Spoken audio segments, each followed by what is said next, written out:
ये एक नया मांगा है जिसका नाम द स्ट्रॉन्गेस्ट एसिडिक ह्यूमन है।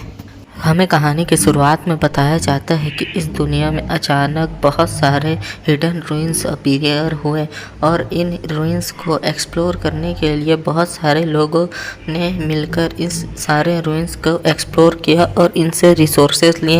इन रूइंस के अंदर कुछ बहुत ताकतवर आर्टिफैक्ट थे तो कुछ रूइंस के अंदर बहुत ताकतवर गार्डियंस जो इस रूइन की प्रोटेक्शन करते थे।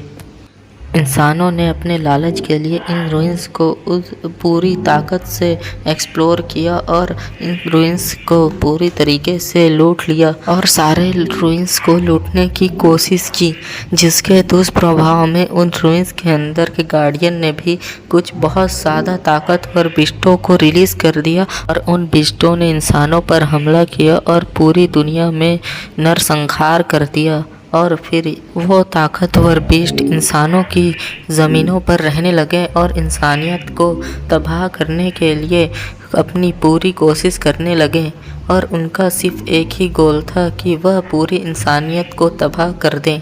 उनमें से कई बिस्टों ने इंसानों के साथ कॉन्ट्रैक्ट किया और उन बाकी जो बिस्ट इस इंसानियत को ख़त्म करना चाहते थे उनके खिलाफ हो गए और उन लोगों ने इंसानियत का साथ दिया। लेकिन इस पृथ्वी के वातावरण में वह मॉन्स्टर खुद को ढाल नहीं पाए, इसलिए उन लोगों ने इंसानों का सहारा लिया और इंसानों के शरीर में किसी पैरासाइट की तरह घुस गए और इंसानों को कंट्रोल करने लगे।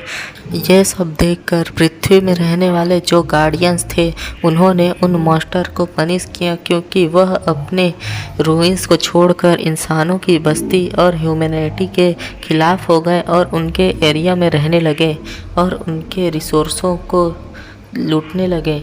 इसलिए पृथ्वी के गार्डियंस ने उन सारे मॉन्स्टरों को पनिश किया और उन्हें ख़त्म करने के लिए इंसानों को कुछ ताकतवर शक्तियाँ दे दी। फिर यहाँ से सीन चेंज होता है और हमें दिखाया जाता है एक बहुत बड़ी स्क्रीन पर एक लिजर्ड मॉन्स्टर का सीन दिखाया जाता है। यहाँ पर न्यूज़ में बता रहे होते हैं कि मॉन्स्टर्स ने इस जगह पर हमला कर दिया है और यहाँ से सारे लोगों को निकालने की तैयारी की जा रही है और यहाँ पर जल्द से जल्द वॉरियर्स भी आ रहे हैं जो इन मॉन्स्टर को मारेंगे। इसलिए जितने भी लोग यहाँ पर आसपास हैं वह यहाँ से जल्द निकल जाएं और कोई सुरक्षित जगह में जाकर छुप जाएं।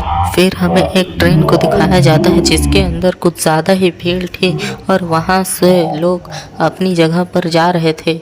वहाँ पर हमें एक लड़के को दिखाया जाता है जो वाइट जैकेट में होता है, वह हमारा एमसी था जिसका नाम साओ क्वीन था। यह एक यंग लड़का था। साओ क्वीन हेडफोन लगाकर गाने सुनते हुए ट्रेन में खड़ा हुआ था। हमें एमसी के बारे में बताया जाता है कि यह लड़का अभी यह ग्रेजुएट हुआ है और इसके अंदर कोई भी टैलेंट नहीं है। सीधे शब्दों में इस दुनिया में यह एक कचरे से ज़्यादा कुछ नहीं है, लेकिन इसके पास बस एक ही खूबी है और वह खूबी है इसका चेहरा और इसका फिज़िक, जो बाकी एवरेज ह्यूमन से थोड़ा अच्छा है। इसके अलावा इसके अंदर कोई भी टैलेंट नहीं है और सीधे शब्दों में यह इस दुनिया पर एक बोझ है और यह एक कचरा है। इसलिए यह एक बहुत ही फेमस शहर जिसका नाम चीशियांग है, वहाँ पर जाकर अपनी ज़िंदगी बिताना चाहता है और कुछ छोटा मोटा काम ढूंढकर करना चाहता है जिससे यह अपनी ज़िंदगी अच्छे से जी सके। फिर हमें दिखाया जाता है कि अचानक उस ट्रेन के अंदर एक सोल्जर के पीछे एक बहुत ही बड़ा मॉन्स्टर आता है जो कि दिखने में एक टकला सफ़ेद भालू जैसा दिखता है। इसके शरीर में कोई भी बाल नहीं है। यह देखने से ही बहुत ज़्यादा खतरनाक दिख रहा होता है और इस मॉन्स्टर को देखकर ट्रेन में खड़े जितने भी लोग थे वह बहुत ज़्यादा डर जाते हैं और वहाँ से चिल्लाने लगते हैं। ट्रेन के अंदर अफरा तफरी मच जाती है। लोग यहाँ से वहाँ भागने लगते हैं अपनी जान बचाने के लिए। यह सब देखकर एमसी बहुत ज़्यादा परेशान हो जाता है, क्योंकि एमसी ने अभी तक उस मॉन्स्टर को नहीं देखा था और वह अपने हेडफोन को निकालकर उन लोगों के ऊपर चिल्लाने लगता है कि वो लोग यहाँ इधर उधर क्यों भाग रहे हैं। फिर अचानक एमसी उस मॉन्स्टर को देखता है। फिर वह मॉन्स्टर ट्रेन के अंदर आ चुका था। उस मॉन्स्टर ने उस मिलिट्री वाले बंदे को मार दिया था और वह ट्रेन के अंदर घुसकर हल्ला कर रहा था और लोगों पर हमला करने की कोशिश कर रहा था। यह देखकर एमसी भी बहुत ज़्यादा डर जाता है। ट्रेन में जितने भी लोग थे वह इतने ज़्यादा डर चुके थे कि वह अपनी जगह पर जम चुके थे। उन्हें यह बिल्कुल पता नहीं चल रहा था कि अब उन्हें क्या करना चाहिए। वह लोग अपनी जगह से हिल भी नहीं पा रहे थे। ट्रेन के अंदर से सिर्फ एक ही आवाज़ आ रही थी कि यह एक म्यूटेड मॉन्स्टर है और यह बहुत ज़्यादा खतरनाक है, यह हम सबको मार देगा। यह आवाज़ से पूरी ट्रेन गूंज रही थी। फिर हमें उस मॉन्स्टर का सीन दिखाया जाता है और हमें उस मॉन्स्टर के बारे में बताया जाता है कि यह वो मॉन्स्टर हैं जो प्राचीन रूइंस के अंदर से निकले थे और यहाँ के पृथ्वी के वातावरण को नहीं संभाल पाए, इसलिए इन लोगों ने ह्यूमन के शरीर को एक वेसल की तरह अपना लिया और ह्यूमन के अंदर अब खुद रहने लगे और उन्हें कंट्रोल कर लिया। ह्यूमन को कंट्रोल करने के बाद यह बाकी इंसानों पर हमला करने लगे। जब इंसान खुद को शांत नहीं कर पाता और बहुत ज़्यादा गुस्सा या परेशान हो जाता है तो यह मॉन्स्टर उनकी पूरी बॉडी को कंट्रोल कर लेते हैं और बर्ज़र्क स्टेट में चले जाते हैं और उनके आसपास जो कुछ भी होता है, जो भी इंसान होते हैं, उन सब को मारने लगते हैं और चारों ओर खून बहाने लगते हैं। एक तरह से यह एक चलता फिरता बॉम्ब है जो कभी भी फट सकता है और अपने आसपास के लोगों को खतरे में डाल सकता है। और वो म्यूटेड मॉन्स्टर भी बहुत ज़्यादा बर्ज़र्क हो चुका था और वह अपने आसपास के लोगों पर हमला कर रहा था और उन लोगों को मार रहा था। फिर उस ट्रेन की स्पीकर से आवाज़ आती है कि अगला स्टेशन जल्द ही आने वाला है, सभी यात्रीगण कि दरवाजे के पास आ जाएं और इस ट्रेन से निकल जाएं। यह सब सुनकर ट्रेन में खड़े जितने भी लोग थे वो बहुत ज़्यादा खुश हो जाते हैं और वह सब गेट के पास जाने के लिए दौड़ने लगते हैं, जिससे वह सब इस मॉन्स्टर से बच जाएं और खुद की जान को बचा सकें। फिर वो ट्रेन जाकर स्टेशन पर रुक जाती है। फिर अचानक एक बंदा उस ट्रेन के कांच को तोड़ते हुए बाहर जाकर गिरता है और ट्रेन का सीन दिखाया जाता है जहां ट्रेन में जितने भी लोग थे वह एक दूसरे को धक्का मुक्की देकर जल्द से जल्द ट्रेन से बाहर निकलना चाहते थे और खुद की जान को इस म्यूटेड मॉन्स्टर से बचाना चाहते थे, जिससे वह इस मॉन्स्टर से बच सकें। जिसके लिए वह ये भी नहीं देख रहे थे कि उनके आसपास क्या है, किसे चोट लग रही है और कौन यहाँ बहुत ज़्यादा ज़ख्मी हो गए हैं। वो लोग सिर्फ अपनी जान की परवाह कर रहे थे। लोग ट्रेन के बाहर भागने लगते हैं और वह लोग ट्रेन के बाहर पूरे स्टेशन में जल्द से जल्द यहाँ से निकलने की कोशिश कर रहे थे।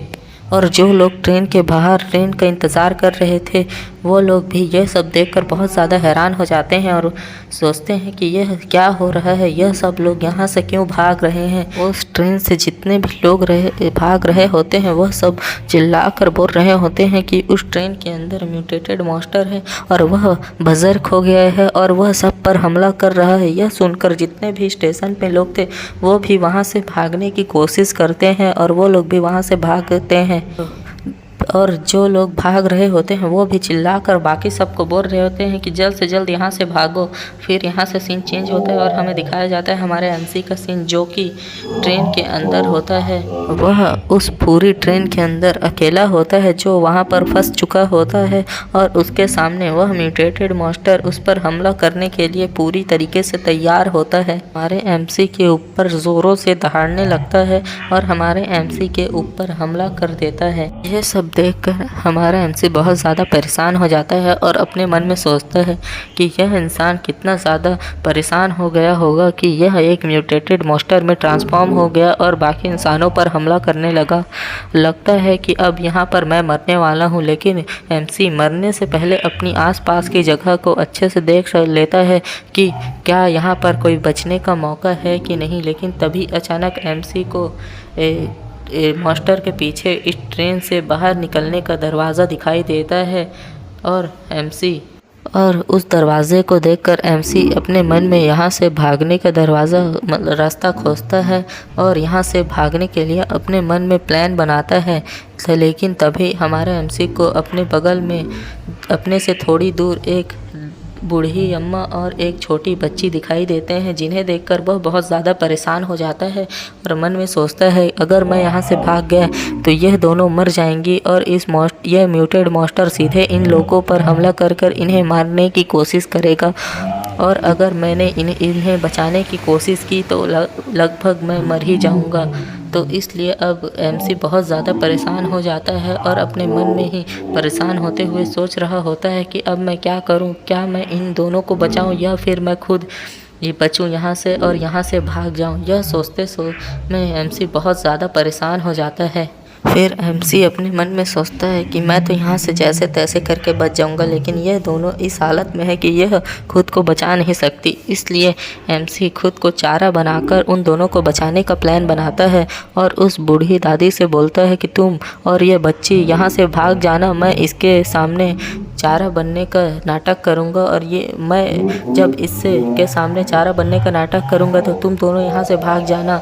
यह सब सुनकर वह दादी बहुत ज़्यादा परेशान हो जाती है और एमसी से बोलती है लेकिन तुम यहाँ से कैसे भागोगे।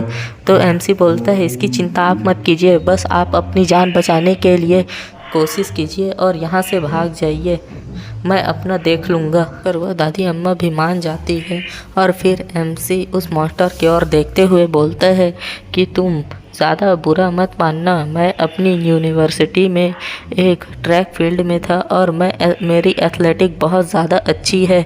भले ही मैंने कोई भी इनाम नहीं जीता और मेरे पास कोई भी सर्टिफिकेट नहीं है कि मैंने कुछ हासिल किया हो, लेकिन मेरी एथलेटिक एबिलिटी इतनी तो है जो एक नॉर्मल ह्यूमन के मुकाबले थोड़ी सी ज़्यादा हो। फिर हमें नरेटर वॉइस बताती है कि यह सब कोई बंदा छुप कर देख रहा होता है और किसी की नज़र इन सब में होती है और वह बंदा बहुत ही ज़्यादा ताकतवर था, सब देख रहा था। और जो बंदा इस समय इन दोनों को देख रहा था वह बंदा बोलता है कि आखिरकार मैंने तुम्हें ढूंढ ही लिया, आखिरकार मेरे लिए एक सही इंसान मिल ही गया जो मेरे काम आ सके, आखिरकार मेरी खोज ख़त्म हुई। हमें दूसरी ओर दिखाया जाता है कि हमारा एमसी दौड़ते हुए उस मॉन्स्टर की ओर जाता है और अपने बैग से सीधे उस मॉन्स्टर के चेहरे पर हमला करता है और उसे धोखा देने की कोशिश करता है जिससे वह यहाँ से भाग सके। और एमसी अपने बैग को उस म्यूटेड मॉन्स्टर के चेहरे में मारने के बाद उसे चकमा देकर उसके बगल से भागने की कोशिश करता है जिससे वह खुद की जान बचा सके। और जब एमसी उस मॉन्स्टर से थोड़ी दूर चला जाता है तब वह मॉन्स्टर से बोलता है कि ये मॉन्स्टर पागल, तू मेरी ओर देख, तू कहाँ देख रहा है, क्या तुम्हारे अंदर इतनी ताकत नहीं है कि तुम मुझे छू सको। यह बोलकर वह उस मॉन्स्टर को चिढ़ाने लगता है, उस मॉन्स्टर को अपनी ओर अट्रैक्ट करने लगता है जिससे वह मॉन्स्टर उसके पीछे आए और वह बूढ़ी दादी और वह बच्ची वहाँ से भाग सके। अब सुनकर वह म्यूटेड मॉन्स्टर हमारे एमसी को देख लेता है और उसके ऊपर हमला करके उसकी हुडी को पकड़ लेता है, हुडी को पकड़कर ऊपर की ओर उठा लेता है और उसे उठाकर अपनी ओर खींचने लगता है। यह देखकर एमसी बोलता है कि थोड़ी आराम से, मेरे कपड़े फट जाएंगे। फिर हमें यहाँ से सीन चेंज होता है और हमें दिखाया जाता है कि वह बूढ़ी अम्मा और वह बच्ची ट्रेन से बाहर आ चुके थे और वह पुलिस वालों के साथ थे जो कि इस जगह पर सर्वाइवर्स को बचाने के लिए आए थे और वह इंसानों को बचाने के लिए अपनी पूरी कोशिश कर रहे थे कि जो भी यहाँ पर खलबली मची है उसे शांत कर सके और बाकी जितने भी लोग यहाँ पर भाग रहे हैं उन्हें एक सेफ एरिया में ले जा सकें। उन पुलिस वालों से वह बूढ़ी अम्मा बोलती है कि इस ट्रेन के अंदर अभी भी एक बंदा है जिसने हमें वहाँ से भागने में मदद की और खुद चारा बन गया। यह सब सुनकर वह पुलिस वाले भी कहते हैं कि लेकिन अब हम उसके साथ कुछ नहीं कर सकते क्योंकि उन लोगों ने उस ट्रेन का गेट बंद कर दिया था जिससे वह मॉन्स्टर बाहर ना आ सके, इसलिए उस बंदे की मौत बहुत ही ज़्यादा होनर के साथ होगी। यह बोलकर वह पुलिस वाले वहां से जाने लगते हैं। यह सब देखकर बूढ़ी अम्मा परेशान हो जाती है और फिर हमें यहां से सीन दिखाया जाता है उस मॉन्स्टर का, जहां पर वह मॉन्स्टर हमारे एमसी को पकड़कर जब अपनी ओर खींचता है तब वह हमारे एमसी के पेट पर एक बहुत ही ज़्यादा ज़ोरदार पंच मारता है, जिससे हमारा एमसी बहुत दूर जाकर इससे हमारा एमसी बहुत ज़्यादा ज़ख्मी हो चुका था और वह बहुत ज़्यादा चोट लग चुकी थी उसे। वह अपनी जगह से हिल भी नहीं पा रहा था। और फिर यह एपिसोड यहीं पर ख़त्म होता है। अगर यह मांगा पसंद आए तो कमेंट कर देना। अगर इस वीडियो में लगभग 5 कमेंट हो जाते हैं तो इस मांगा को मैं कंटिन्यू करूँगा और इसके कंटिन्यू चैप्टर डालूँगा। और यह मानवा एक एनिमे जिसका नाम काइजू नंबर 8 है उससे बहुत ज़्यादा सिमिलर है, इसलिए मैंने इस मांगा को एक्सप्लेन करने का सोचा। Good bye.